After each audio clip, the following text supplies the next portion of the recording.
Bonjour à tous, aujourd'hui on va parler du Human in the Loop en vrai pour la partie agentique et on va comprendre qu'est-ce qu'un réel Human in the Loop. Donc tout d'abord, on va dissocier deux choses qui vont être demandées versus décidées. Donc nous, dans notre exemple, la première version de notre chat d'ajustement, c'était interroger juste l'utilisateur mais sans fin. Une question après l'autre, c'était insupportable. La bonne posture, c'est act first, agir par défaut avec des hypothèses explicites et demander que sur un vrai point bloquant. Il faut vraiment qu'il agisse comme un bon collègue et pas comme un interrogatoire. C'est-à-dire que si tu fais le travail de l'agent, ton agent pardon sert plus à rien. Donc c'est frustrant, c'est énervant, t'as l'impression qu'il comprend rien. Et tu travailles avec un collègue, il va avoir des hypothèses, il va te proposer des choses, il va demander que si c'est bloquant, sinon il va avancer en autonomie et tu pourras corriger après coup. Donc pour le human in the loop, ce qui est vraiment important, c'est de s'arrêter proprement. Et pour s'arrêter proprement, chez l'Angrave, il y a une fonction qui s'appelle interrupt, qui va permettre de s'arrêter dans un nœud de manière clean, directement pour poser des questions, qui suspend le run. Et ensuite, il va envoyer directement une question au niveau application. C'est pas bloqué, c'est pas une erreur, il va juste attendre le retour de l'utilisateur.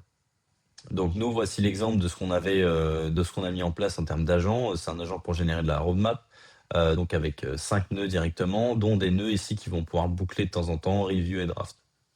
Donc pour la partie reprise du run directement, une fois que la fonction interrupt a renvoyé un résultat, et ben, le nœud va reprendre avec ces informations-là. Donc pour être sûr, si jamais l'utilisateur ne répond pas, s'il y a le moindre crash lors de cette commande, lors de cette demande de question, on peut utiliser ce qu'on appelle des checkpointers, qu'on va retrouver chez Landgraph. Ça permet de persister l'état dans lequel est le nœud à ce moment-là. Et ça permet ensuite, ça permet de sauvegarder, pardon, pas de persister, et ça permet ensuite de récupérer ensuite le nœud à ce niveau-là. Donc retourner, retrouver l'état du graphe directement.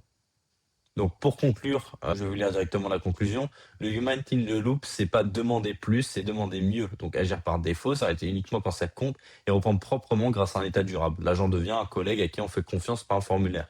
On voit l'exemple très souvent avec Claude Code directement où la plupart du temps il va venir agir avant de poser des questions. On se retrouve avec un taux de questions qui est très faible et des questions qui vont être très pertinentes.